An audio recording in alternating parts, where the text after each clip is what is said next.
بسم اللہ الرحمن الرحیم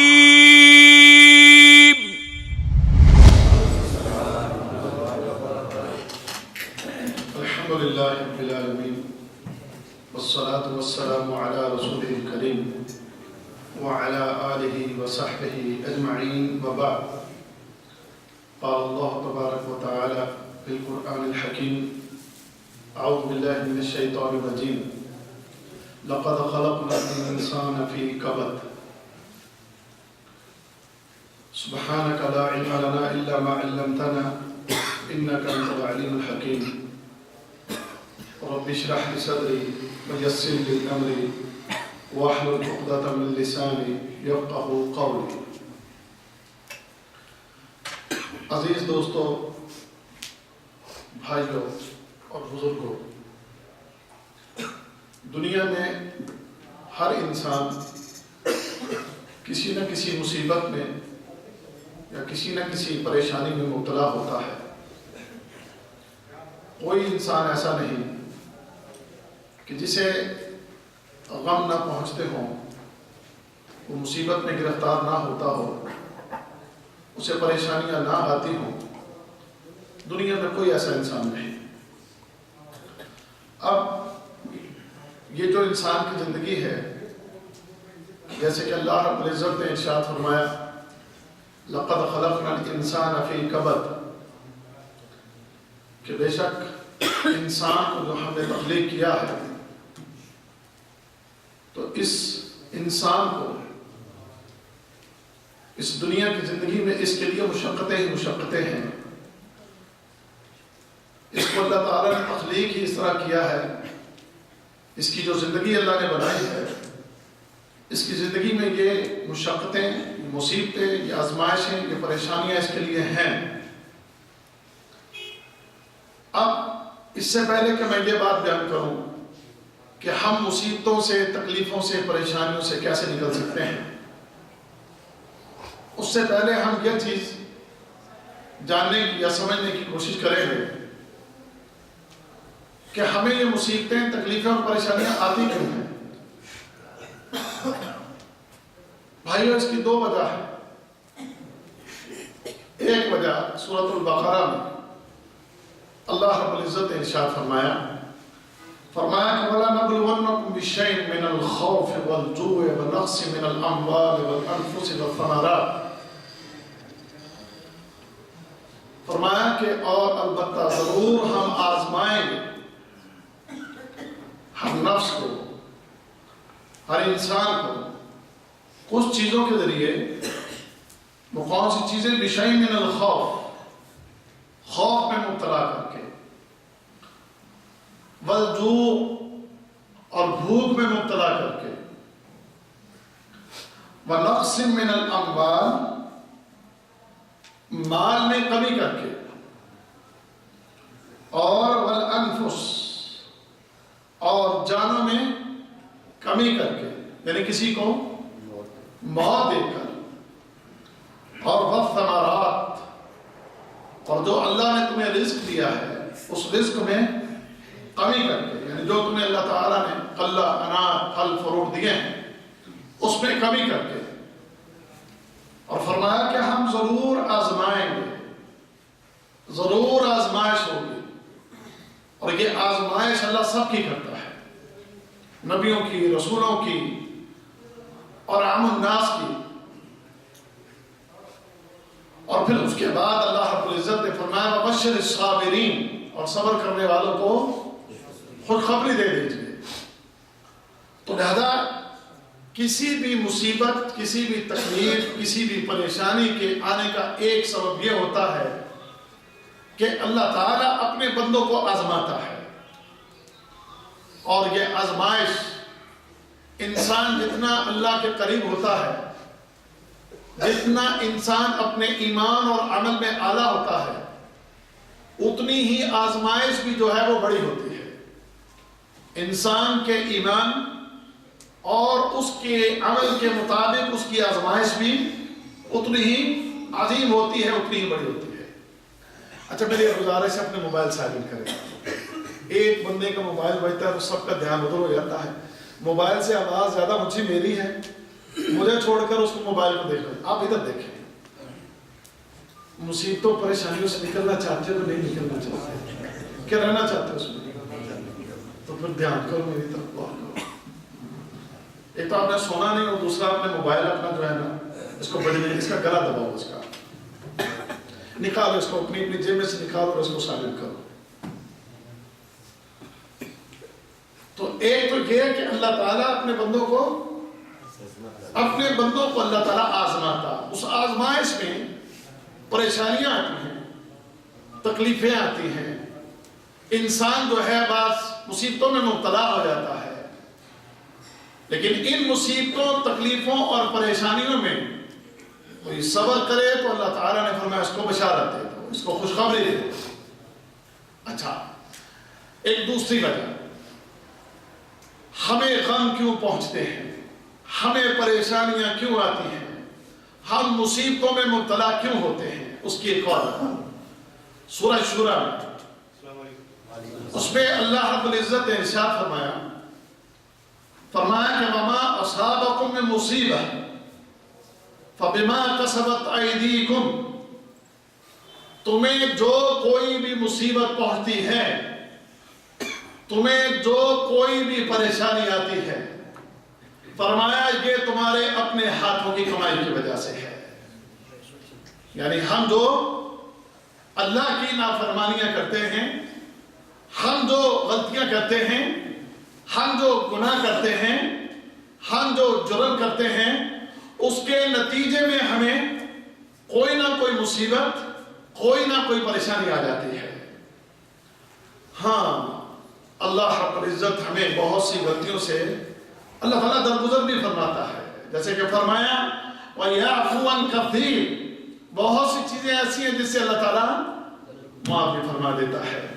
جو اس کا ہم پر بہت بڑا کرم ہے, ورنہ ہم دن میں کتنی غلطیاں کرتے ہیں, دن میں کتنی نافرمانیاں کرتے ہیں. اگر وہ ہمیں ہماری ہر غلطی پر پکڑنے پر آ جائے تو ہم میں سے کوئی باقی زمین پر نہ بچے. تو اس کا ہم پر یہ بہت بڑا احسان ہے, اس کا بہت بڑا کرم ہے. تو لہذا ہمیں پہنچنے والی مصیبتیں, تکلیفیں, پریشانیاں, اس کا ایک سبب ہمارے ہاتھوں کی کمائی ہے. سورہ نساء اس میں اللہ رب العزت نے کیا فرمایا, مَن يَعْمَلْ سُوءًا يُجْزَ بِهِ, تم میں سے جو کوئی بھی برا کام کرے گا, تم میں سے جو کوئی بھی غلط کام کرے گا, تم میں سے جو کوئی بھی اللہ اور اللہ کے رسول کے حکم کی خلاف ورزی کرے گا تو یجزا بہ, اس کو اس کی سزا دی جائے گی, اس کو اس کی سزا ملے گی. تو لہذا ایک تو یہ بات کلیئر ہوئی کہ انسان کو مصیبتیں, تکلیفیں اور پریشانیاں جو آتی ہیں اس کی دو وجہ ہیں. ایک انسان کی آزمائش, اور دوسرا انسان کے گناہ. اس وجہ سے انسان کے اوپر یہ مصیبتیں, تکلیفیں اور پریشانیاں اس کو آتی ہیں. اب میرے دوستوں اور میرے بھائیوں, اب ان پریشانیوں میں ہمیں کیا کرنا چاہیے؟ یہاں پر اب دو سوال ہیں.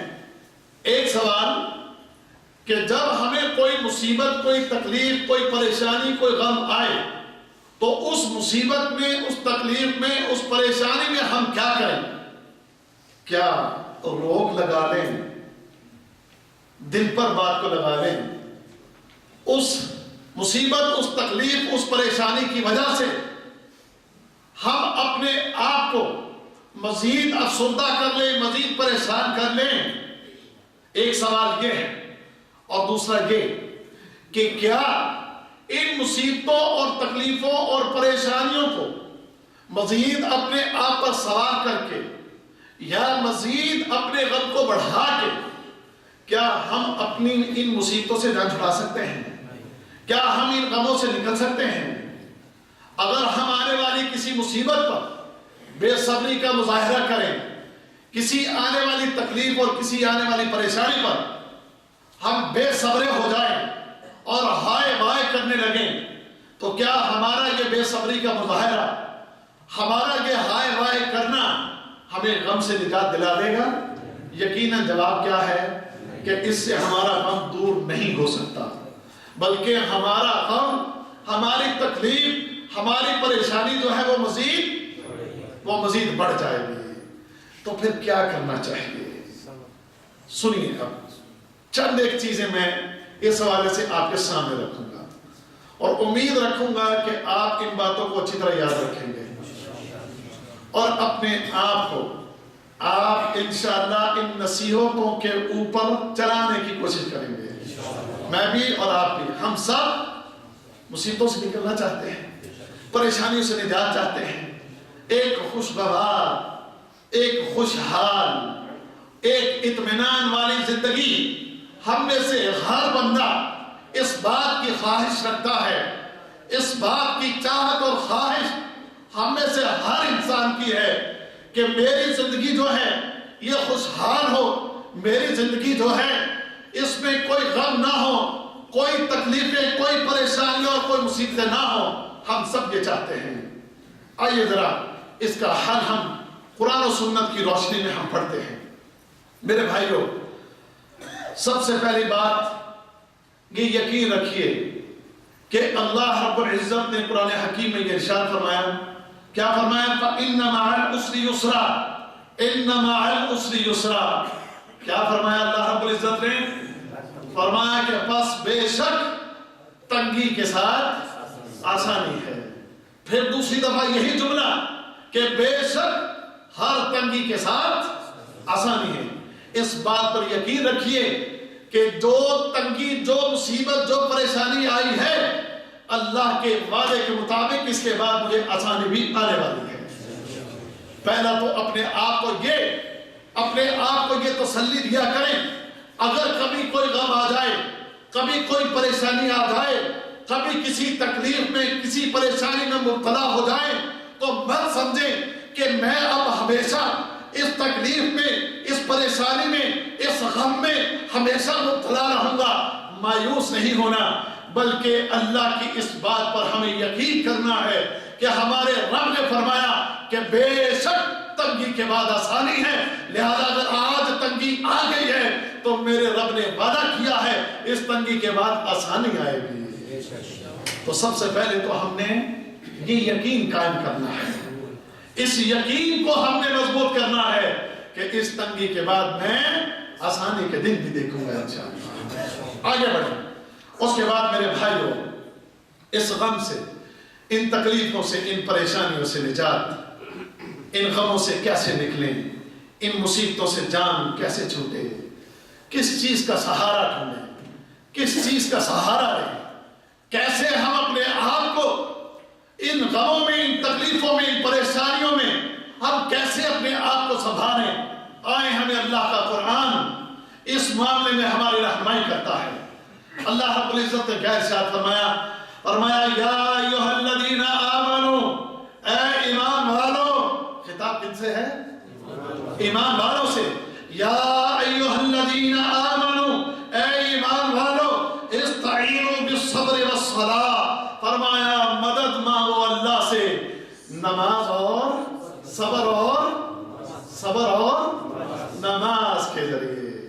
یعنی اللہ سے تم مدد مانگو تو دو چیزوں کو اختیار کر کے، ایک تو تم نے کیا کرنا ہے؟ آنے والی تکلیفوں کے اوپر تم نے صبر کرنا ہے، اور دوسرا تم نے کیا کرنا ہے؟ دوسرا تم نے نماز کو قائم کرنا ہے۔ دیکھیے ذرا، سمجھیے اس بات کو، اللہ کے نبی حضرت ایوب علیہ السلام، انہیں غم آئے تھے کہ نہیں آئے تھے؟ پریشانیاں آئی تھی کہ نہیں آئی تھی؟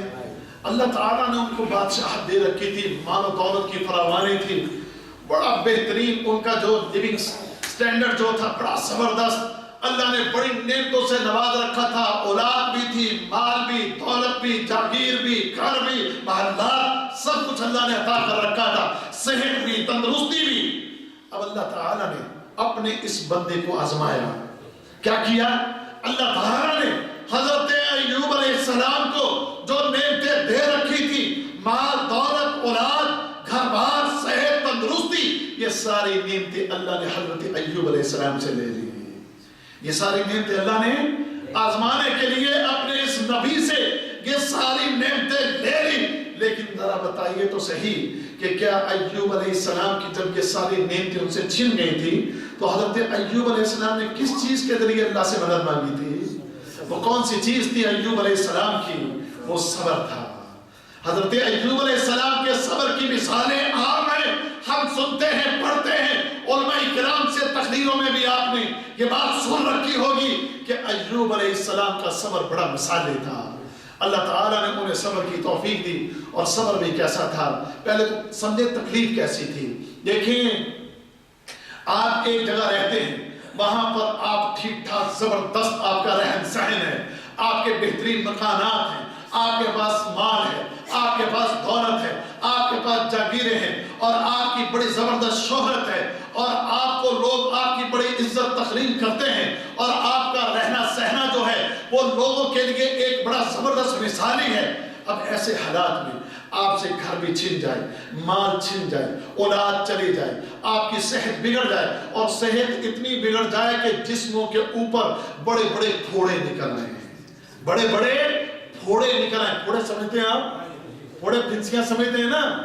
ایسے آپ کے جسم کے اوپر ایسی حالت بن جائے اور اس میں سے بھیپ اور ریشہ چلنا شروع ہو جائے، لوگ کو جو آپ کی عزت، آپ کی تقریب کرتے تھے، آپ کے پاس آپ کا احترام کرتے تھے، اب وہی لوگ آپ سے پرے پرے ہٹنے لگ جائیں، آپ سے دور ہونا شروع ہو جائیں، اور آپ کو اپنی بستی میں آپ کو برداشت نہ کریں، آپ کو ملنا برداشت نہ کریں، آپ کو ملنا نہ چاہیں، آپ سے نفرت کریں، آپ سے حقارت کریں۔ اب آپ کے پاس رہنے کو گھر بھی نہیں، رہنے کے لیے گھر نہیں، پینے کے لیے، کھانے کے لیے بہترین خوراک نہیں، اور اسی طریقے سے ملنے والے دوست احباب رشتے دار وہ بھی سارے چھوڑ جائیں، اولاد جو ہے وہ بھی فوت ہو جائے۔ اب بتائیں کہ ایسی حالت میں بندے کی کیفیت کیا ہوگی؟ ذرا اندازہ کیجئے کہ اس بندے پر کیا گزرے گی۔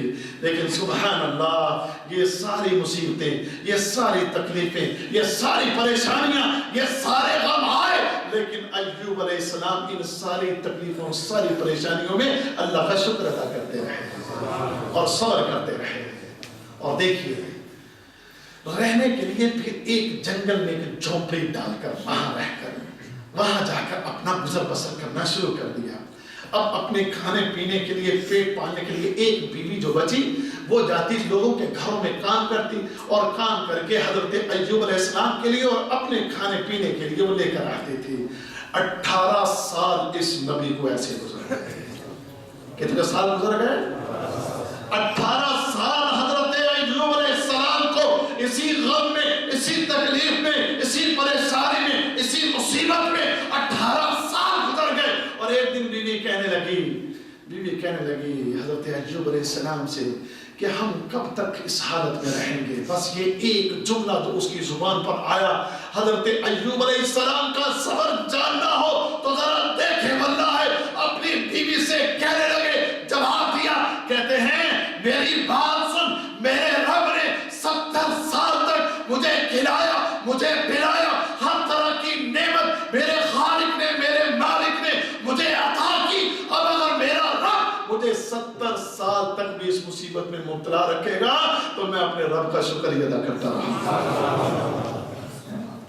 ایسا صبر ہو، کیسا صبر ہو؟ ایسا صبر ہو۔ پھر اس کے بعد اس صبر کا بدلہ، سبحان اللہ، سبحان اللہ، جن کا ایسا مثالی صبر ہو، جن کی زبانیں اللہ سے گلے اور شکوے کرنے والی نہ ہو۔ ہمیں تو تھوڑی سی مصیبت اور پریشانی آ جائے نا، اللہ نے ہمارے ساتھ کیا کیا ہے، اللہ نے ہمارے ساتھ ایسا کیوں کیا ہے، اور تھوڑی بہت کوئی نمازیں پڑھنے والے نا وہ اپنی نمازوں کا احسان جتانے لگ جاتے ہیں، تھوڑے بہت کو داڑھی رکھ لی ہے، شلوار تھوڑی ٹخنوں سے اوپر ہو گئی ہے، تو اللہ تعالیٰ کو دیکھے نا، اللہ تعالیٰ میں نمازی ہوں جی، میں قرآن پڑھتا ہوں جی، میری داڑھی بھی ہے جی، میری شلوار ٹخنوں سے اوپر ہے، پھر بھی پتہ نہیں اللہ تعالیٰ نے میرے ساتھ ایسا کیوں کیا ہے، مجھے یہ پریشانی اللہ نے کیوں دی ہے، میں اس تکلیف میں مبتلا کیوں۔ واللہ میرے کانوں نے خود ان باتوں کو سنا۔ لوگ اپنی نمازیں، اپنی قرآن اور اپنی عبادتیں یہ گنوانا شروع کر دیتے ہیں، دیکھیں جی میں یہ کرتا ہوں، میں وہ کرتا ہوں، میں صدقے دیتا ہوں، میں خیرات دیتا ہوں، میں نیکیاں کرتا ہوں، اس کے باوجود مجھے غم پہنچتے ہیں, مجھے تکلیفیں آتی ہیں, مجھے پریشانیاں آتی ہیں, یہ گلے اور شکوے کرنا ہم شروع کر دیتے ہیں. اے صبر دیکھنا ہو تو اللہ کے نبیوں کا صبر دیکھا کرو. اور صبر کی مثال حضرت ایوب علیہ السلام کی زندگی. پھر اس صبر کا بدلہ بھی بڑا زبردست ہوتا ہے, کیونکہ اللہ ان اللہ مع الصابرین, اللہ صبر کرنے والوں کے, اللہ صبر کرنے والوں کے ساتھ ہوتا ہے. سبحان اللہ. جب صبر کیا اللہ نے آزما لیا, آزمائش میں پورے اترے, تو رب کائنات نے پہلے آپ کے بیمار ہونے سے پہلے آپ کو جو کچھ دے رکھا تھا, خالق کائنات نے اس کے بعد آزمائش میں پورا اترنے کے بعد آپ کے صبر کی وجہ سے خالق کائنات نے پہلے سے بھی زیادہ عطا فرما دیا. صحت اور تندرستی پہلے سے زیادہ بہتر, شباب, زبردست قوت, طاقت, اور اسی طرح رب کائنات نے بہترین گھر, اولادیں, اور اسی طریقے سے مال و متاع خالق کائنات نے ایوب علیہ السلام کو پہلے سے بھی زیادہ لوٹا دیا. جو سبق دینا چاہتا ہوں, جو آپ کو بتانا چاہتا ہوں, اس سے جو نقطہ آپ کے ذہن میں ڈالنا چاہتا ہوں, غم آئے, تکلیفیں آئے, پریشانیاں آئے, ہائے ہائے کرنے سے کچھ نہیں بنے گا. تیرے رونے سے, تیرے جناب اللہ سے گلے کرنے سے, شکوے کرنے سے, اور تو نے اپنے آپ کو اگر روگ لگا لیے, کچھ نہیں بننا. تیرے روگ کی وجہ سے, ہائے ہائے کرنے کی وجہ سے مزید پریشانیاں بڑھیں گی, تکلیفیں بڑھیں گی, آزمائشیں بڑھیں گی, مسائل بڑھیں گے. تیرے لیے مزید تکلیفوں میں اضافہ ہوگا, کمی نہیں ہوگی. نقطہ یہ ہے, اگر تو اللہ کے فیصلے کے سامنے گردن جھکا دے, صبر کرتا رہے, اپنی زبان کو گھنوں سے, شکووں سے روکے رکھے, اور اس زبان کو اس کے شکر, اس کے عبادت اور اس کو یاد کرنے میں لگائے رکھے. رب کعبہ کی قسم ہے, میرا ایمان ہے, میرا یقین ہے, میرا دعویٰ ہے, اگر تو نے یہ راہ اختیار کی, اگر تو نے صبر کیا, رب کائنات نے اس مصیبت میں ڈالنے سے پہلے جو تیری زندگی تھی, جو نعمت تجھ سے لی تھی, خالق اس سے بہتر تجھے لوٹا دے گا. اللہ تعالیٰ تجھے اس سے بہتر, تو پھر کیا خیال ہے, صبر کرنا بہتر ہے نا, ہائے ہائے کرنا بہتر ہے. اور اگر کچھ دیر بھی ہو جائے تو کوئی اتنی ٹینشن لینے کی ضرورت نہیں ہے. کوئی بات نہیں, کوئی بات نہیں, میرا رب ہے. دل میں یہ بات رکھو کہ وہ کون ہے, وہ رب ہے میرا, وہ رب ہے میرا, میں اس کا بندہ ہوں, وہ خالق ہے میرا, میں اس کی مخلوق ہوں. وہ جیسے چاہے, جب چاہے, جو فیصلے کرنے چاہے. میں کون ہوتا ہوں اس کے فیصلوں پر اعتراض کرنے والا یا اپنی زبان کو دراز کرنے والا؟ میرے اللہ, میرے رب, میرے خالق, میرے مالک, تو نے جو فیصلہ کیا ہے تیرا فیصلہ برحق ہے. اللہ میں اپنی زبان سے تیرا شکر ادا کرتا رہوں گا. صبر کرو, صبر سے کام لو. لہذا یہ پہلا نقطہ, اس پر اب ہم نے عمل کرنا ہے. آنے والی مصیبت پر ہائے وائے, رونا دھونا, گلے کرنا, شکوے کرنا, ہم نے یہ کام. اور بات سمجھ رہے نہیں سمجھ رہے؟ او پچھلا بندہ سمجھ رہا بات کو؟ چلیں اگلی بات سنو. اور دوسری چیز کیا ہے؟ دوسری چیز نماز. سبحان اللہ, کیسی عبادت ہے جو اللہ نے ہمیں یہ عطا فرمائی ہے, کیسی عظیم عبادت ہے. نبی کریم علیہ السلام جب بھی پریشان ہوا کرتے تھے نا, اللہ کے نبی صلی اللہ علیہ وسلم کو بھی پریشانیاں, کتنی پریشانیاں ہیں. اللہ اکبر. آخری وقت جب آپ دنیا سے رخصت ہو رہے تھے تو حضرت فاطمہ رضی اللہ عنہا اپنے بابا کی پریشانی اور اپنے بابا کی وہ تکلیف, حالت نظر میں جو تکلیف تھی, اس کو دیکھ کر بڑی پریشان ہوئی. تو نبی کریم علیہ السلام نے اس موقع پر کیا فرمایا تھا؟ فرمایا تھا, فاطمہ پریشان نہ ہو, آج تو تیرے بابا کی ساری تکلیفیں ختم ہو جائیں گی. آج تو تیرے بابا کی ساری تکلیفیں ختم ہو جائیں گی. ساری زندگی ہمارے نبی نے تکلیفوں میں, غموں میں, آزمائشوں میں نبی کریم علیہ السلام نے اپنی زندگی گزاری. تو وہ نبی جب پریشان ہو جاتے ہیں نا, تو حضرت بلال رضی اللہ تعالی عنہ کو حکم دیا کرتے تھے. کیا حکم دیتے تھے؟ یا بلال اقم الصلاۃ ارحنا بها، اے بلال اٹھ اور اقامت کر، نماز کے ذریعے ہمیں راحت پہنچاؤ. نماز کے ذریعے ہمیں، یعنی غم آئے، تکلیف آئے، پریشانی آئے تو ایسے حالات میں نماز ایک ایسی چیز ہے کہ جس کے ذریعے تم راحت پا سکتے ہو. جب بہت تکلیف ستانے لگے، جب بہت زیادہ کوئی پریشانی تنگ کرنے لگے، جب بہت زیادہ کوئی غم تمہیں تنگ کرنے لگے، میرے دوست وضو کر کے نماز کے لیے کھڑا ہو جا. وضو کر کے نماز کے لیے کھڑا ہو جا. اور پھر سنیے میری بات میں ذرا غور کیجئے گا. ہم نمازیں ضرور پڑھتے ہیں لیکن نماز جیسے پڑھنی چاہیے ویسے ہم نماز پڑھتے ہیں. ہم نماز ویسے اصل میں پڑھتے نہیں ہیں. ہماری جو نماز ہے نا، آئے ہم ایک تو وہ ہیں کہ جو جناب وہ جلدی جلدی قیام رکوع سجدہ اور وہ تلاوت قرات وہ بھی جلدی جلدی کی اور بھاگنے کی، ٹھیک ہے نا. اور پھر اگر کوئی ٹھہر کے بھی پڑھتا ہے تو وہ نمازوں میں خیالات میں کھویا رہتا ہے، خیالات میں کھویا ہے، سوچتا رہتا ہے آج اتنے پیسے وہاں سے لینے تھے، وہاں اتنے دینے تھے، آج میں نے فلاں کام کرنا تھا، فلاں نہیں کرنا تھا، آج میں نے فون کرنا تھا، فون پہ بات فلاں سے کرنا تھی. دنیا جہان کے جتنے کام ہیں وہ سارے نماز میں سوچنے لگ جاتا ہے. ایسی نماز جو ہے بندے کو راحت نہیں پہنچاتی. نماز میں کھڑا ہو، نماز میں آ. جب تو اللہ کے سامنے کھڑا ہو، احساس اپنے آپ میں یہ پیدا کر کہ میں کس کے سامنے کھڑا ہوں، میں کس کے سامنے کھڑا ہوں. اس احساس کو اپنے دل میں، اپنے دماغ میں پیدا کر اور پھر اپنی پوری توجہ، اپنا پورا دھیان اپنی نماز کے اندر رکھ.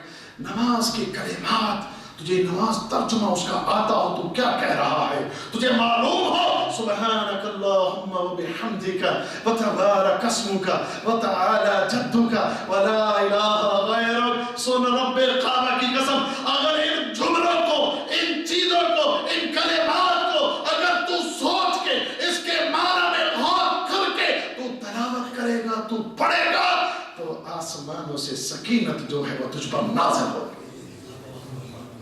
سکون آتا ہے. اللہ جو نماز توجہ سے پڑھی جائے، جو نماز خشوع و خضوع کے ساتھ پڑھی جائے، جس نماز میں تیرا دھیان ہو، تیری توجہ ہو، کلمات کی طرف دھیان ہو، نظریں سجدے کی جگہ پر ٹکی ہو، اور جو کلمے تو پڑھ رہا ہے ان کلموں کے اوپر تیرا دھیان ہو اور ذہن میں یہ احساس ہو کہ میں اس خالق، اس مالک کے سامنے کھڑا ہوں کہ جس کے سامنے قیامت کے دن مجھے پیش ہونا ہے، جس کے سامنے مجھے قیامت کے دن مجھے پیش ہونا ہے. جب اس احساس کے ساتھ نماز پڑھو گے نا تو اللہ کی قسم کھا کر کہتا ہوں کہ تیرا غم، تیری تکلیف اور تیری پریشانیاں جو ہیں تو اس کو بھول جائے گا. اللہ تعالیٰ سکینت کو نازل کرے گا. اللہ تعالیٰ تیرے دل کو، تیرے دل اور تیرے دماغ کو اللہ تعالیٰ اطمینان بخشے گا. تو لہذا صبر اور نماز. اب آگے چلیے میرے بھائیوں، مصیبتوں میں، تکلیفوں میں، غموں میں، پریشانیوں میں اطمینان دلانے والی چیز، اس کا تذکرہ اللہ نے اپنے قرآن سورۃ الرعد اس میں ارشاد فرمایا الذین آمنوا، وہ لوگ جو ایمان والے ہیں، وتطمئن قلوبهم بذکر اللہ، الا بذکر اللہ تطمئن القلوب. اچھا پہلے بات سمجھیے گا. اللہ تعالیٰ نے فرمایا کہ وہ لوگ جو الذین آمنوا، وہ لوگ جو ایمان والے ہیں، وہ لوگ جو ایمان والے ہیں، فرمایا وتطمئن قلوبهم بذکر اللہ، ان کے دلوں کو اطمینان اللہ کے ذکر سے ملتا ہے. مومنوں کے دل کو اطمینان. اچھا یہاں ایک بات کہنے لگا ہوں، ذرا غور کیجئے گا، توجہ کیجئے گا. ایمان والوں کو اطمینان اللہ کے، اور جن کو ذکر سے اطمینان نہیں ملتا وہ پھر اپنے ایمان کی خیر بتائیں، وہ پھر اپنے ایمان کو چیک کریں. کیونکہ یہ بات کس کی ہے؟ یہ بات اللہ کے قرآن میں فرمایا تو ایمان والے ہیں جن کے پاس ایمان ہے، جن کے پاس ایمان کی دولت ہے، اللہ فرماتا ہے ان کو جب بھی اطمینان ملے گا اللہ کے ذکر سے ملے گا۔ اور آگے کیا فرمایا؟ الا بذکر اللہ تطمئن القلوب، اور آگاہ رہو اس بات سے کہ دلوں کا اطمینان ہے ہی اللہ کے ذکر میں، دلوں کا اطمینان ہے ہی اللہ کے ذکر میں ہے۔ اچھا کچھ لوگ آپ سنتے ہوں گے کہتے ہیں موسیقی روح کی غذا ہے، اور سنا ہے آپ نے؟ ایک بندہ اس کو دیکھو کسی دن جناب وہ ضرورت سے زیادہ سگریٹیں پی رہا ہے، وہ شراب پی رہا ہے، اور بھائی تجھے کیا ہوگا؟ بس آج ایک غم لگا ہے، اس غم میں آج سگریٹیں زیادہ پی رہا ہوں، آج مجھے غم لگا ہے اس غم میں آج شراب پی رہا ہوں۔ او پرانے جناب اور وہ بڑے جس میں وہ کیا اس کو کہتے ہیں کہ جس میں بڑا کو غم ہو اور جس میں بڑا سوز ہو، وہ والی موسیقیاں سن رہا ہے، کیا بات ہے آج تم یہ گانے سن رہے، آج میں غم بہت غم زدہ ہوں، دل کا غم ہلکا کر رہا ہوں ان گانوں کو سن کر، موسیقی کو سن کر، سگریٹیں پھونک کر، شرابیں پی کر، اور جن کے دلوں کو اطمینان سگریٹ پی کے، جن کے دلوں کو اطمینان شراب پی کے، جن کے دلوں کو اطمینان گانے سن کر آتا ہے، واللہ وہ اپنے ایمان کی پڑتال کریں، وہ اپنے ایمان کو دیکھیں۔ دلوں کو اطمینان ملے گا ایمان والوں کو وہ جب بھی اللہ کا ذکر کریں گے یا اللہ کا ذکر سنیں گے۔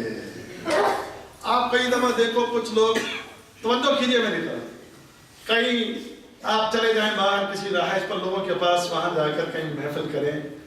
مجھے یاد ہے انیزہ ہی کی بات ہے، ایک دفعہ میں نام نہیں لوں گا، مجھے کچھ دوستوں نے ایک رہائش کا بھی شیخ صاحب نہیں آئے تھے، شیخ صاحب کے آنے سے پہلے کی بات ہے، مجھے ایک رہائش پر لوگوں نے کہا کہ آپ نے نا درس کرنا ہے، وہ اس محلے کی بات ہے، سنائیے کی بات رہی ہے۔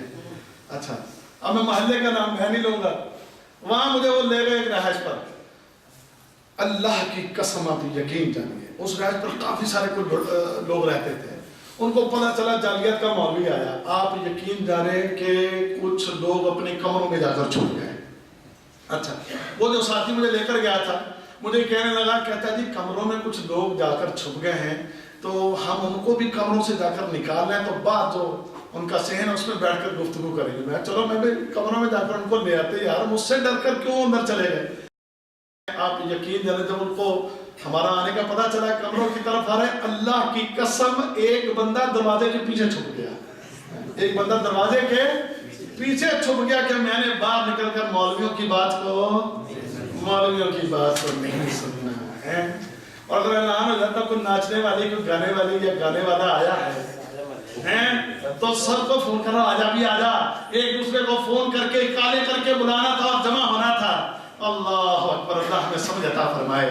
یہاں جالیات میں شیخ صاحب فون کرتے ہیں آج بھی یہاں درس ہوگا، آپ بھی ماشاءاللہ آ جاتے ہیں، اور آپ دوسرے دوستوں کو بھی کہتے ہوں گے آؤ بھی درس ہوگا، درس سننے کے لیے جائیں۔ اور جن کے دلوں میں ایمان ہے، جن کے دلوں میں اللہ کے دین کی محبت ہے، جن کے دلوں میں نبی کریم علیہ السلام کی تعلیمات سے محبت ہے، جب وہ سنتے ہیں تو وہ دوڑے چلے آتے ہیں، جیسے آپ آئے بیٹھے ہیں، جیسے اور دلوں میں محبت ہے تو آئے بیٹھے ہوئے۔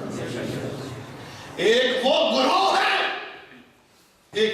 ہے جو بھی بیٹھا ہوگا اپنے اپنے کمروں میں، اپنے گھروں میں، آپ نے ان میں سے شاید بات کو کہا ہوگا آؤ چلو جالیات میں چل کر کوئی اللہ اور اللہ کے رسول کی بات سنتے ہیں، بہت سونے آپ کو کہا ہوگا تم چلو ہم نہیں آ سکتے۔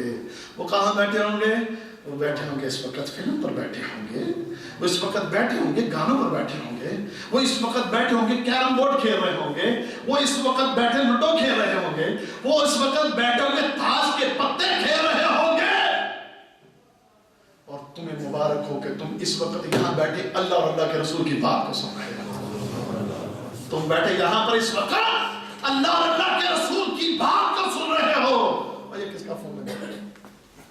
اس وقت تم یہاں بیٹھے اللہ اور اللہ کے رسول کی بات کو سن رہے ہو، اس کا مطلب ہے الحمدللہ ایمان سلامت ہے، اللہ ایمان سلامت رکھے، اس پر ہمیں استقامت عطا فرمائے، اللہ ہمارے ایمان کو اور بڑھا دے، اللہ ہمارے دل میں دین کی محبت کو اور بڑھا دے، اللہ ہمارے دلوں میں تو اپنے ذکر کی مزید محبت کو بڑھا دے، آمین یا رب العالمین۔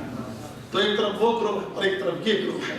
تو ایمان والوں کو جو سکون ملتا ہے، اطمینان ملتا ہے، غم چھٹ جاتے، غم چلے جاتے، مصیبتیں بھاگ جاتی، پریشانیاں، ٹینشنیں، ڈپریشن کب ہوتا ہے؟ اللہ کے ذکر سے۔ حدیث میں محمد رسول اللہ صلی اللہ علیہ وسلم کچھ ذکر ایسے خاص ہیں جو غم کے وقت آپ کیا کرتے تھے، اور وہ ذکر اگر اس غم کی حالت میں آپ بھی کریں گے تو آپ کے لیے بھی وہ بڑا فائدہ مند ہوگا۔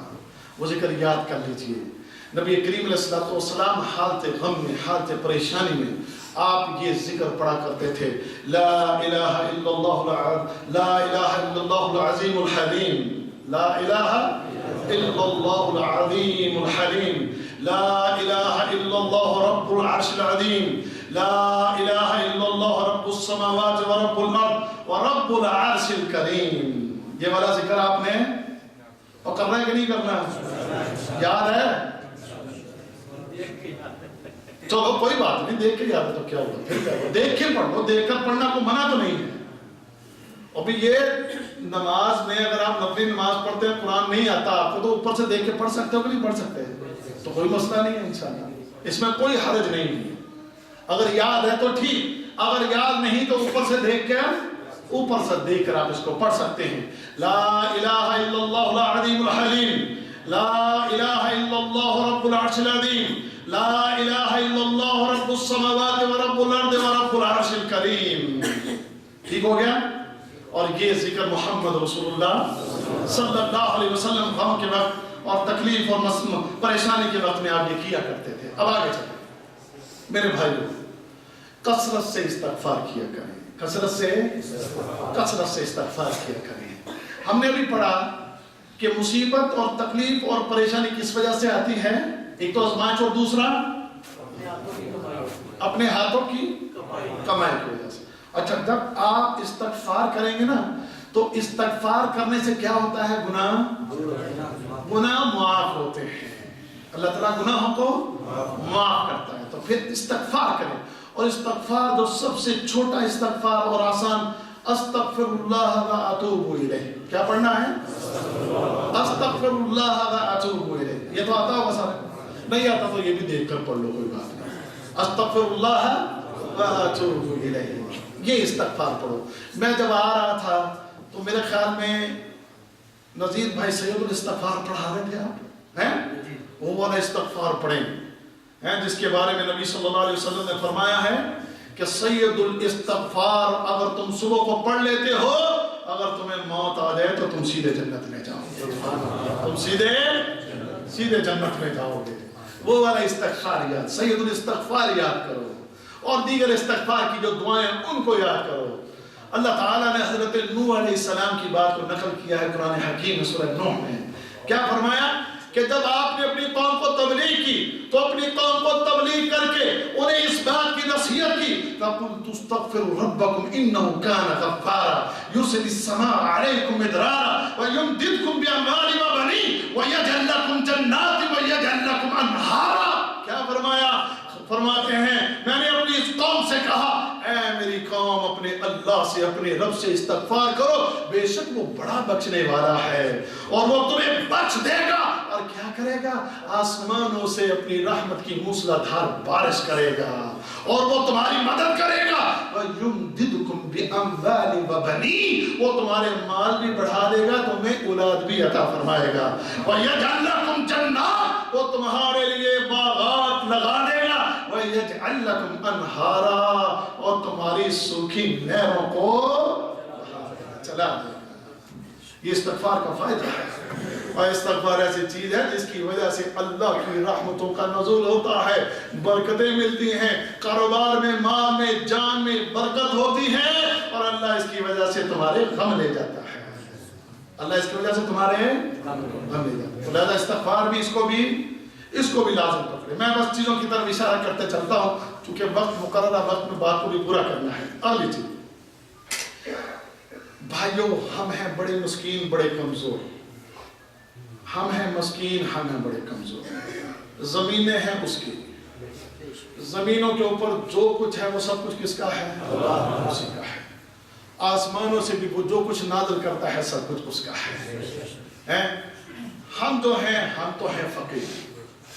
اللہ نے قرآن میں فرمایا یا ایھا الناس انتم الفقراء الی اللہ، اے لوگو تم سارے کے سارے اللہ کے در کے فقیر ہو، تم سارے کے سارے کیا ہو؟ اللہ کے در کے فقیر ہو۔ تو فقیر کیا کرتا ہے؟ فقیر مانگتا ہے۔ فقیر کیا کرتا ہے؟ فقیر مانگتا ہے۔ یہ ہاتھ کو اٹھاؤ۔ جب آپ دیکھتے ہیں نا، آپ ایک مالدار ہیں، آپ کی مالی پوزیشن اچھی ہے، ایک آدمی مانگنے والا جب آپ کی پوزیشن کو دیکھتا ہے، سوٹڈ ہے، بوٹڈ ہے اور جناب ویل ڈریسڈ ہے، وہ بھاگا بھاگا آتا ہے، کہتا باؤ جی خیر باؤ جی، ہاتھ آپ کے آگے کرے گا، کبھی وہ آپ کے سامنے جولی بھی پھیلا دے گا، کہے گا باؤ جی، او باؤ جی، ہاتھ پھیلائے گا، جھولی پھیلائے گا۔ آپ کے سٹیٹس کو دیکھ کر جتنا آپ کا اس کو سٹیٹس اونچا سمجھ میں آئے گا، اتنا ہی زیادہ گڑ گڑا کے اور اتنی ہی زیادہ عاجزی اختیار کر کے آپ کے سامنے سوال کرے گا اور زیادہ سے زیادہ سوال کرے گا۔ کیوں اسی طرح ہے نا؟ اللہ اکبر۔ اب ذرا دیکھو، دھیان کرو اپنے رب کی طرف، اپنے خالق کی طرف، اپنے مالک کی طرف، کہ جس کے ہاتھ میں کائنات کے سارے خزانے ہیں، جس کے ہاتھ میں کائنات کے اور سارے خزانوں کا مالک ہے۔ اور اس کے بعد خزانے کتنے ہیں؟ خزانے کتنے؟ ایک حدیث سے سمجھو خزانے کتنے ہیں اس کے پاس۔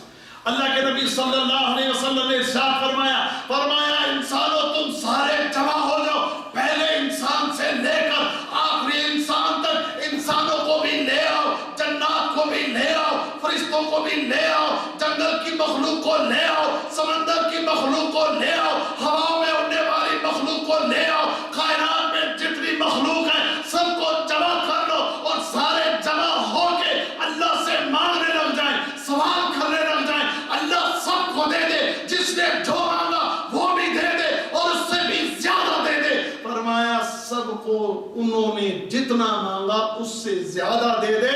اللہ کے خزانوں میں اتنی بھی کمی نہیں آئی کہ سمندر میں انگلی ڈبو کر نکال لو، سمندر کو فرق نہیں پڑتا، اللہ کے خزانوں کو فرق نہیں پڑے گا۔ اللہ کے خزانوں کو فرق نہیں پڑے گا۔ اتنے خزانوں کا مالک، اتنے خزانوں کا مالک، اب اٹھاؤ یہ سوچ کر ہاتھ اپنے، یعنی کیا کرنا ہے؟ ہمیں دعا کرنا ہے، مانگنا ہے، سوالی بننا ہے، سوالی، بجائے رونے دھونے کے، بجائے شکوے کرنے کے، آؤ اس کی بارگاہ میں اپنے ہاتھوں کو اٹھاؤ اور اس سے کہو اللہ تیرے سوا میرا کون ہے؟ میں کہاں جاؤں؟ تیرے در کے سوا میرا کوئی در نہیں، میرا خالق تو، میرا مالک تو، میرا رازق تو ہے، میرا معبود تو ہے، اللہ تیرے سوا میرا کوئی نہیں، لہذا ہاتھ اور اپنی جھولی تیری بارگاہ میں پھیلاتا ہوں۔ اس کے سامنے اپنے ہاتھوں کو اٹھاؤ، دعائیں کرو، سوال کرو۔ اور کس سے سوال کرنا ہے ہمیں؟ اور کس سے مانگنا ہے ہمیں؟ یا تو ہمیں تو بتا کہ تیرے سوا ہمارا کوئی اور سہارا ہے؟ جب نہیں ہے، سہارا صرف تو ہے، تو اللہ پھر ہم نے مانگنا بھی تجھی سے ہے، اور اس امید کے ساتھ کہ تو ہمیں مایوس، ہمیں تجھ سے بڑی امید ہے۔ اللہ، جیسے اللہ نے فرمایا نا، اَمَّنْ يُجِيبُ الْمُضْطَرَّ إِذَا دَعَاهُ وَيَكْشِفُ السُّوءَ، وہ کون ہے کہ جو ایک بے قرار کی پکار کو سنتا ہے؟ وہ کون ہے؟ اور مصیبت کو، پریشانی کو دور کرتا ہے، وہ کون ہے؟ وہ اللہ ہے۔ تو پھر ہم نے کیا کرنا ہے؟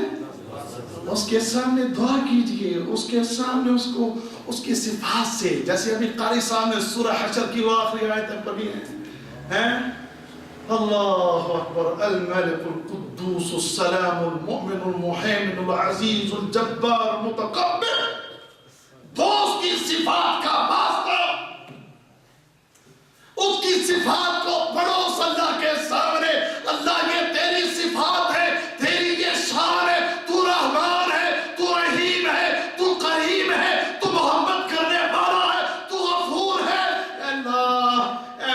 مالک و مالک، میں مسکین بندہ، میں فقیر بندہ، تیری بارگاہ میں ہاتھوں کو اٹھاتا ہوں، تجھ سے سوال کرتا ہوں، اے اللہ میری مشکل کو، میری پریشانی کو، میری تکلیف کو دور کر دے۔ اس کی صفات کا واسطہ دیجیے۔ اللہ اکبر۔ اور دیکھو سمندروں میں کوئی پھنس جائے تو سمندروں میں پھنسا ہوا انسان وہاں اسے کوئی نکال سکتا ہے؟ کوئی نکال سکتا ہے؟ یونس علیہ السلام واقعہ جانتے ہیں؟ قید ہو گئے تھے نا، کہاں؟ مچھلی کے پیٹ میں۔ اللہ اکبر۔ اور مچھلی لے کر کہاں چلی گئی؟ سمندر میں۔ اور اللہ نے فرمایا فَنَادَىٰ فِي الظُّلُمَاتِ، اندھیروں سے اس نے پکارا۔ اندھیرے کون کون سے اندھیرے تھے؟ رات کا اندھیرا، سمندر کا اندھیرا، اور مچھلی کے پیٹ کا اندھیرا۔ پوری کائنات کو علم نہیں کہ یونس کدھر ہے، اگر پتا تھا تو صرف ایک ہستی کو پتا تھا، وہ اللہ کو پتا تھا کہ میرا بندہ یونس اس وقت کہاں ہے؟ میرا بندہ یونس اس وقت کہاں ہے؟ اور جو تمہیں ان اندھیروں میں پہچان دے اس اللہ سے مانگنے میں کوتاہی نہ کیا کر۔ اور وہاں پر کوئی اور یونس علیہ السلام کو سن سکتا تھا؟ اللہ اکبر۔ اور وہاں سے پھر پکارا لا الہ الا انت سبحانک انی کنت من الظالمین۔ سبحان اللہ، سبحان اللہ۔ وہاں مچھلی کے پیٹ میں، وہاں اس قید خانے سے پکارا، دعا کی، اللہ کے سامنے عرض کی، اللہ کے سامنے گڑگڑائے، روئے بندہ ہے، دعائیں کی حضرت یونس علیہ السلام نے۔ تو پھر اللہ رب العزت نے وہاں سے اس غم سے، اس تکلیف سے، اس پریشانی سے، اس تکلیف سے، اس دعا کی وجہ سے نجات دے دی کہ نہیں دی؟ اور آگے کیا فرمایا؟ وَكَذَلِكَ نُنْجِي الْمُؤْمِنِينَ، ہم مومنوں کو غموں سے اسی طرح نجات دیتے ہیں۔ مومنوں کو ہم غموں سے ایسے ہی نجات دیتے ہیں کہ جب مومن ہمیں پکارے، ہمارے سامنے اپنے گناہ کا، اپنی غلطی کا اقرار کرے اور ہم سے مدد مانگے تو پھر ہم مومنوں کو اسی طرح غم سے نکال دیا کرتے ہیں۔ محمد رسول اللہ صلی اللہ علیہ وسلم نے فرمایا جب دعا کیا کرو نا تو دعا میں تم یہ ساتھ یہ والی دعا پڑھ لیا کرو، لا الہ الا انت سبحانک انی کنت من الظالمین، اور اس کے بعد اپنی کوئی ضرورت، اپنی کوئی خواہش اللہ کی بارگاہ میں رکھ دیا کرو، اللہ تمہاری دعا سن لے گا۔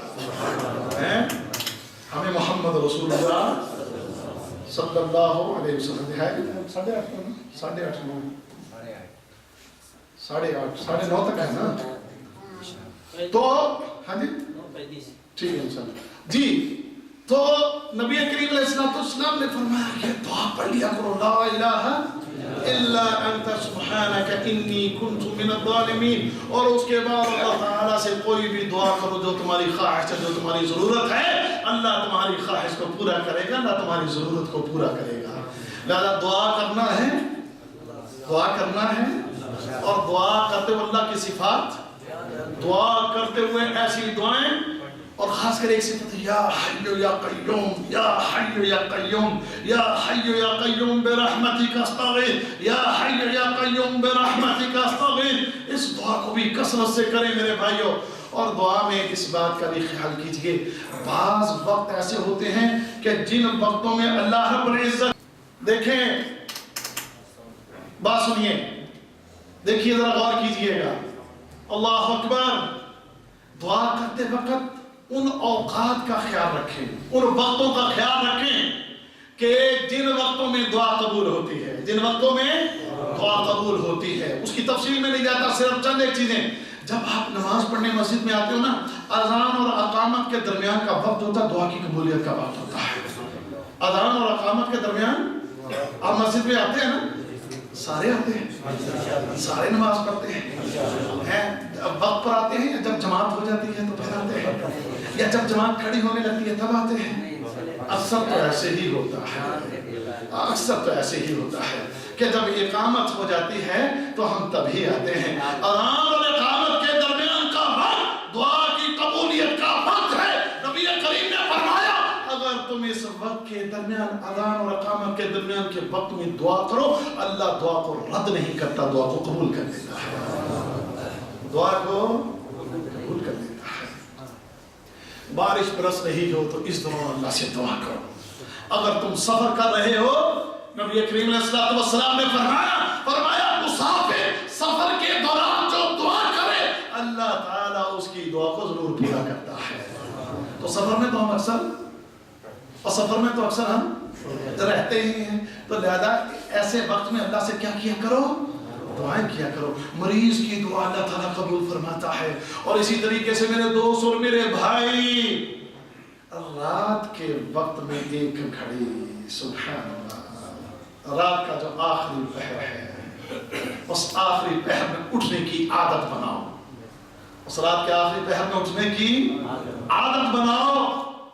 اٹھو اس وقت کہ جس وقت میں نبی کریم علیہ السلام نے فرمایا اللہ رب العزت آسمان دنیا پر نزول فرماتا ہے، اور آسمان دنیا پر نزول فرما کے ارشاد فرماتا ہے کوئی مانگنے والا، ہے کوئی مغفرت مانگنے والا کہ اسے بخش دوں، ہے کوئی سوال کرنے والا میں اس کے سوال کو پورا کر دوں، ہے کوئی بیمار کہ میں اسے شفا دے دوں۔ یہ آوازیں کون لگاتا ہے؟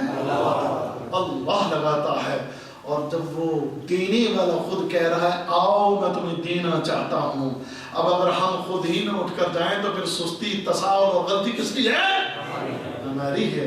اس وقت میں اٹھے، وہ خود کہہ رہا ہے، وہ خود فرما رہا ہے میرے بندے آ سوال کر، مانگ مجھ سے سوال کر، میں تیری جو خواہش ہے، تیری جو ضرورت ہے میں اس کو پورا کر دوں۔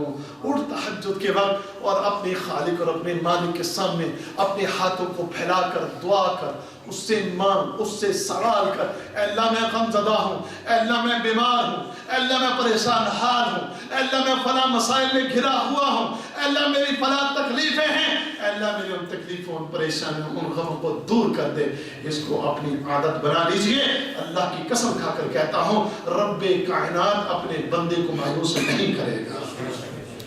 ٹھیک ہے جی، یہ ہو گیا دعا۔ اب آگے چلیے۔ بھروسہ رکھنا ہے تو صرف اللہ پر بھروسہ رکھیں۔ بھروسہ رکھنا ہے تو کس پر بھروسہ رکھیں؟ مشکل کشا کون ہے؟ اللہ۔ حاجت روا، بگڑیاں پھگڑیاں سنوارنے والا، ڈوبی کشتیاں تارنے والا، یعنی ڈوبی ہوئی کشتیوں کو پار لگانے والا کون ہے؟ اللہ ہے۔ میرا توکل، میرا بھروسہ وہ اگر ہو تو صرف اور صرف کس پر؟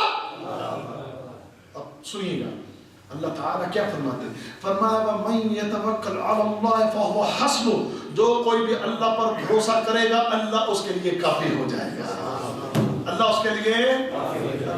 اب ہمارا بھروسہ ہو وہ لاہور والی سرکار، وہ دلی والی سرکار، وہ پاک پتن والی سرکار، وہ فلاں وہ فلاں وہ فلاں، تو پھر مشکلیں دور ہونے والی نہیں۔ میں تو ایک بات کہا کرتا ہوں اپنے ملک والوں سے بھی، انڈیا والوں سے بھی، بنگلہ دیش والوں سے بھی، دیکھیں ہمارے ملکوں میں ہمارے بھروسے، ہمارے یقین جو ہے لاہور والی سرکار، پاک پتن والی سرکار، اسلام آباد والی سرکار، مری والی سرکار، وہ فلانی سرکار، اچھا اتنی ہے کہ گن ہی نہیں سکتے، اتنی ہے کہ ہم اس کو گن ہی نہیں سکتے، بے حسابی سرکاریں ہیں، بے حسابی ہیں۔ ایک شہر ہے ہمارے وہاں ملتان، اوچ شریف، ان شہروں میں کہتے ہیں 1.25 لاکھ ولی ہیں۔ کتنے ولی ہیں؟ 1.25 لاکھ، ادھر 1.25 لاکھ، ادھر 1.25 لاکھ، ادھر 1.25 لاکھ، ادھر اتنے، ادھر اتنے، ادھر کتنے، پتہ نہیں کتنے لاکھوں کروڑوں میں بنتے ہیں۔ ہندوستان میں چلے جاؤ، ادھر اجمیر میں ہے، ادھر دلی میں ہے، ادھر فلاں ہے، ادھر فلاں، اتنے ادھر ہیں، اتنے ادھر ہیں، وہ بھی لاکھوں میں کروڑوں میں بن جاتے ہیں۔ لاکھوں کروڑوں میں سرکاریں، اور پھر ہمارے یقین، ہمارے بھروسے ان پر، اور حالت ہماری یہ ہے کہ مصیبتوں میں، پریشانیوں میں پھنسے ہوئے ہیں۔ کیا خیال ایسے ہے کہ نہیں ہے؟ کہ نہیں ہے؟ ہم پریشانیاں مسائل نہیں ہیں؟ اچھا دیکھیں سعودی عرب میں کتنی سرکاریں ہیں؟ اللہ، اور یہاں پر بھروسہ ہے تو کس پر ہے؟ اللہ کی ذات پر ہے۔ یقیناً ماشاءاللہ اللہ تعالیٰ اتنا دے رہا، تیل کے خزانے، سونے کے خزانے اور پتہ نہیں کتنی کتنی نعمتیں جو زمینوں سے اللہ نکال کر دے رہا ہے۔ بھروسہ کس پر ہے؟ بھروسہ کس پر ہے؟ اللہ کی ذات پر بھروسہ، یقین، بھروسہ اللہ کی ذات پر۔ اللہ زمینوں میں سے، آسمانوں سے ان کے لیے خزانے اس خالق نے، اس مالک نے ان کو عطا کر رکھے ہیں، اور ہمارے پاس سرکاریں بے حساب ہیں، اور ہر طرف سے مصیبتیں، تکلیفیں، پریشانیاں بے حساب ہیں۔ تو لہذا بھروسہ کرنا تو کس پر؟ اللہ پر۔ دیکھیے ابراہیم علیہ السلام کو آگ میں ڈالا گیا، ابراہیم علیہ السلام کو آگ میں ڈالا گیا، تو پوچھا گیا جناب اس آگ میں سے اب آپ کو کون نکالے گا؟ تو ابراہیم علیہ السلام نے کس پر بھروسہ کیا؟ حسبی اللہ لا الہ الا ہو علیہ توکلت وہو رب العرش العظیم۔ میرے لیے میرا اللہ ہی کافی ہے، اور میں نے اپنے اللہ پر توکل کیا ہے۔ اور جیسے ایک روایت میں علامہ ابن کثیر نے تفسیر ابن کثیر میں نقل کیا، ایک فرشتہ آیا اور اس نے آ کر کہا اے اللہ کے نبی اگر آپ مجھے حکم دیں تو میں ایک پر مار کے اس ہوا کو بجھا دیتا ہوں۔ ابراہیم علیہ السلام نے فرمایا نہیں، میرے لیے میرا اللہ ہی کافی ہے، میرے لیے میرا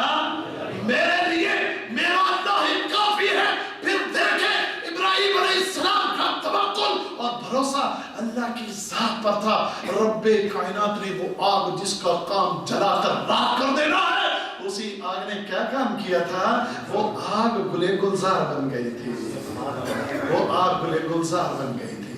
اور کبھی آگ کو پھول بھی بنتے دیکھا ہے، اور کبھی آگ کو پھول بنتے بھی دیکھا ہے؟ نہیں واللہ ہے، یہ بھروسہ ہے، یہ توکل ہے۔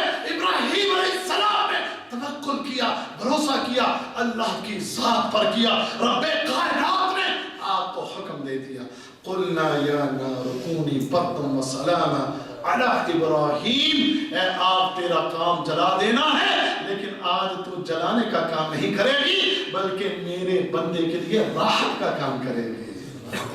اور سنیے اگلی بات بھی سنیے، تمہیں سناؤں، اللہ پر بھروسہ کرنے والوں کے لیے راحت سنیں اور غموں سے نکلنے کا طریقہ سنے والا ہے۔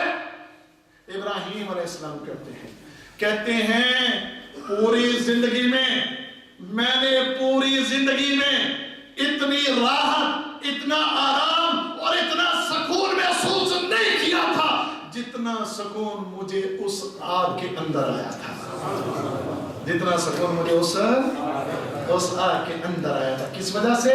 توکل کرنے۔ توکل کس پر؟ اللہ اکبر۔ موسیٰ علیہ السلام بنی اسرائیل کو لے کر نکلے، جب نکلے تو آگے سمندر، پیچھے فرعون، آل فرعون، 6 لاکھ کا لشکر۔ اب وہاں پر وہ تو قوم تھی بنی اسرائیل، موسیٰ علیہ السلام سے کیا کہنے لگی یا موسیٰ تو نے تو آج مروا دیا، تو نے تو آج مروا دیا۔ کیا کہتے؟ فلما ترى الجمعان قال اصحاب موسیٰ انا لمدرکون۔ کہنے لگے موسیٰ وہ جماعت اتنی بڑی جمعیت آ گئی، ہم کو پکڑ لیے جائیں گے۔ لیکن موسیٰ علیہ السلام نے کیا جواب دیا تھا؟ موسیٰ علیہ السلام کہتے ہیں قال کلا، کہتے ہیں ہرگز نہیں۔ کیا کہتے ہیں؟ ہرگز نہیں، ہرگز نہیں۔ کیوں؟ اس لیے کہتے ہیں ان معی ربی سیہدین، کیونکہ میرے ساتھ میرا رب ہے اور میرا اس پر بھروسہ ہے، مجھے راہ بھی وہی دکھائے گا، مجھے راہ بھی وہی دکھائے گا۔ پھر راہیں بن گئی تھی کہ نہیں بن گئی تھی؟ کیسی بنی تھی؟ فرمایا موسیٰ اپنے عصا کو اس بہتے ہوئے دریا سمندر پر مارے۔ موسیٰ علیہ السلام نے مارا، بہتے ہوئے سمندر میں 12 راہیں بن گئی ہیں، اور پانی جو ہے وہ لہر کے اوپر کھڑی ہو گئی۔ اور موسیٰ علیہ السلام کے ساتھی سارے ان راہوں میں پڑے اور راہوں پر چل کے سمندر کے پار لگ گئے، باہر نکل گئے۔ اور جب فرعون، آل فرعون یہ سارے اس میں داخل ہوئے، ان راہوں پر آئے، وہ لہریں جو رک چکی تھی اللہ نے انہیں لہروں کو ان کے اوپر دے کر ان کو غرق کر کے ڈبو کر مار دیا، اور جس نے توکل کیا اسے اور اس کے ساتھیوں کو اللہ نے پار لگا دیا۔ اللہ پر توکل کرنا ہے، اللہ پر اللہ پر بھروسہ کرنا ہے. ٹائم کیا ہے جی؟ ہاں جی 2 منٹ ہے. آج چل میں سمیٹتا ہوں. چیزیں اور بھی ہیں لیکن چلے. ایک میرے بھائیوں ایک ورد اس کو کثرت سے کیا کرے. ایک ورد جو ہے وہ اسے کثرت سے کیا. اور وہ ورد آپ کو آتا ہوگا لا حول ولا قوة الا لا حول ولا قوة الا بالله. یہ کثرت سے کیا کریں. نبی کریم علیہ السلام نے اس ذکر کے متعلق ارشاد فرمایا کہ یہ ذکر جو ہے یہ جنت کے خزانوں میں سے ایک خزانہ ہے. صحیح بخاری کے جنت کے خزانوں میں سے ایک خزانہ ہے. تو خزانہ لوٹنا چاہیے کہ نہیں لوٹنا چاہیے؟ اور وہ خزانہ جو اللہ دے رہا ہو, وہ خزانہ جو اللہ دے رہا ہو, اس خزانے کو لوٹنے میں آپ کو کوئی یہ کہہ دے کہ باہر خزانہ پڑا ہے مال والا, مجھے بھی چھوڑ دو گے شیخ صاحب کو بھی چھوڑ دو. میں اور شیخ صاحب آپس میں پھر باتیں کرنے لگے. اچھا بھائی کہتا آپ بھی ہمارے ساتھ ہو گئے. چلو مان لیتے ہیں بھائی کی بات. اور یہ دنیا کا خزانہ لوٹنے کے لیے بھاگیں گے کہ نہیں بھاگیں گے؟ اور سب سے اہم اور قیمتی خزانہ کون سا ہے؟ جنت کا خزانہ. اس خزانے کو پانے کے لیے لا حول ولا قوة الا باللہ کثرت سے پڑھیں. اور اس حوالے سے غموں کے, مصیبتوں کے, تکلیفوں کے, پریشانیوں کے جانے کے حوالے سے سنیے ایک حدیث مستدرک حاکم کی روایت. نبی کریم علیہ السلام نے فرمایا لا حول ولا قوة الا باللہ. یہ پڑھنے والے سنیں, فرمایا یہ وہ ذکر ہے, یہ وہ کلمہ ہے کہ جو اس کو پڑھے گا اللہ اس کی وجہ سے بندے کے 99 بیماریوں کو دور کر دے گا. کتنی بیماریوں کو؟ 99 بیماریوں کو دور کر دے گا. اور سنیں فرمایا ان 99 بیماریوں میں سب سے ہلکی اور سب سے کم درجے کی بیماری فرمایا تمہارے غم ہے. سب سے ہلکے درجے کی اور سب سے کم درجے کی بیماری تمہارے, یعنی سب سے کم درجے کی وہ تمہارے غم ہے. تو اس کا مطلب اگر اس سے بڑی بڑی چیزیں بھی ہوں گی تو اس ذکر کی وجہ سے اللہ تعالیٰ وہ تمہاری مصیبتیں, تکلیفیں, پریشانیاں, وہ بیماریاں اللہ دور فرما دے گا. تو اب کثرت سے آپ نے اس ذکر کو بھی کرنا ہے. میں نے آسان ذکر بتائے ہیں. کچھ احادیث میں بڑی بڑی دعائیں بھی تھیں, میں نے ان کا ذکر ہی نہیں کیا. میں نے کہا کہاں آپ اتنی بڑی بڑی دعائیں پڑھتے رہو گے؟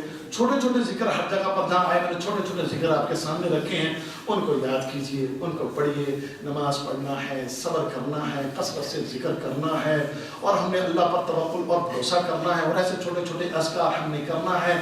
دیکھیے پھر اللہ تعالیٰ آپ پر کیسے اپنی رحمت کرتا ہے. اللہ تعالیٰ مجھے بھی سمجھنے کی توفیق عطا فرمائے, آپ کو بھی.